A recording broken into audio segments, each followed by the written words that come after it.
Assalamualaikum warahmatullahi wabarakatuh. Halo teman-teman semuanya, selamat datang di video pembelajaran kali ini. Nah, di sini kita akan ngobrol ini tentang teori behavioristik, salah satu pendekatan paling mendasar dalam dunia pendidikan. Nah, di video ini kalian akan belajar prinsip-prinsip utama dari teori ini dan gimana sih caranya menerapkan di kelas untuk bikin suasana belajar yang seru dan efektif.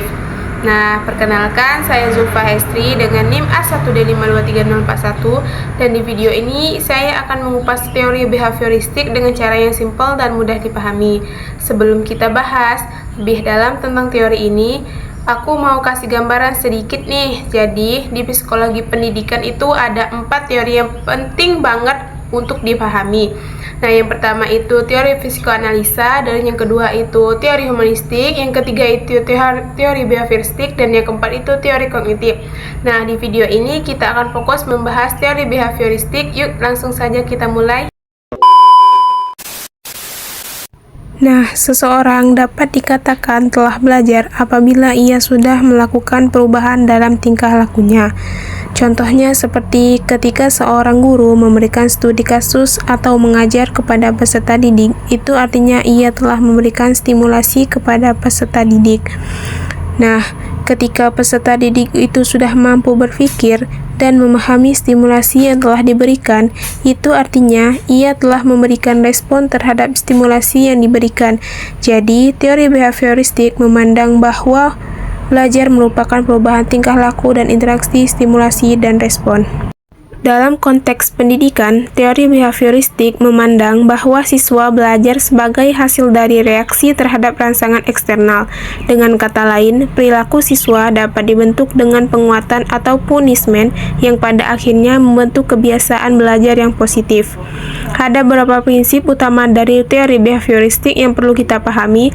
Pertama adalah penguatan atau reinforcement. Penguatan bisa bersifat positif atau negatif. Penguatan positif terjadi ketika kita memberikan reward setelah siswa menunjukkan perilaku yang diharapkan, seperti memberi pujian setelah siswa menjawab pertanyaan dengan benar. Penguatan negatif di sisi lain adalah menghilangkan hal yang tidak menyenangkan untuk mendorong perilaku yang baik.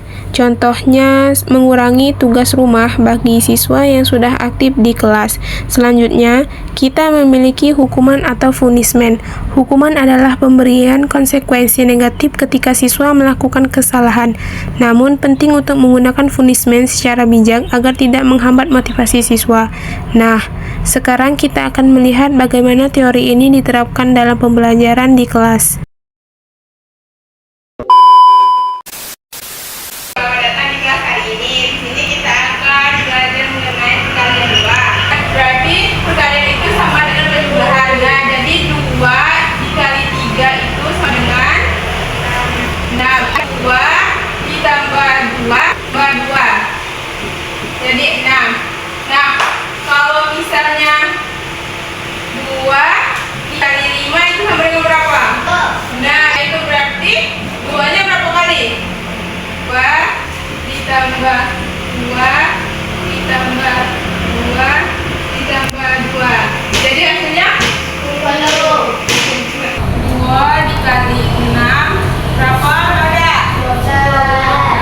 Setelah 2-nya itu 6 kali, berarti 2 ditambah 2 ditambah 2 ditambah 2 ditambah 2 ditambah 2. Nah, jadi 2 ditambah 2 4. Nah, 4 tambah 2 6.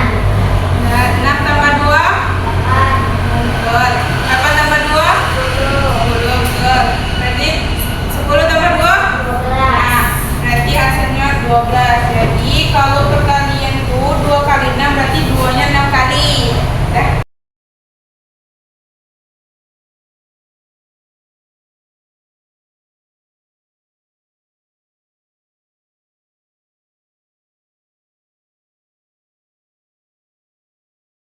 Hadiah untuk kalian, kalau kalian sudah jawab dengan benar, maka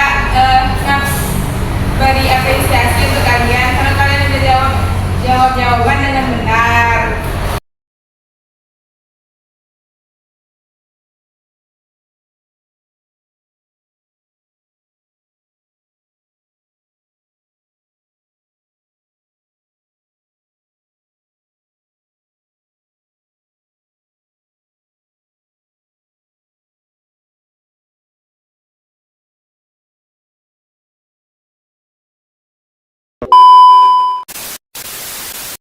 Penguatan positif atau memberikan reward dalam teori behavioristik berfungsi untuk memperkuat perilaku dengan memberikan stimulus yang menyenangkan setelah perilaku yang diinginkan terjadi.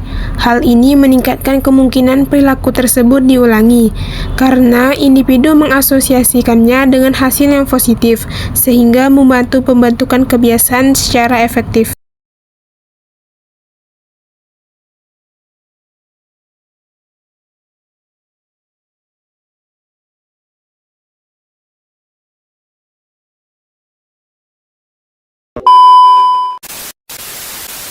Terima kasih telah menyaksikan video pembelajaran ini.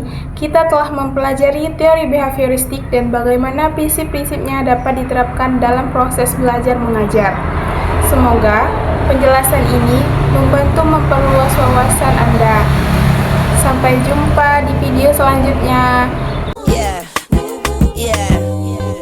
Bobby Valentino.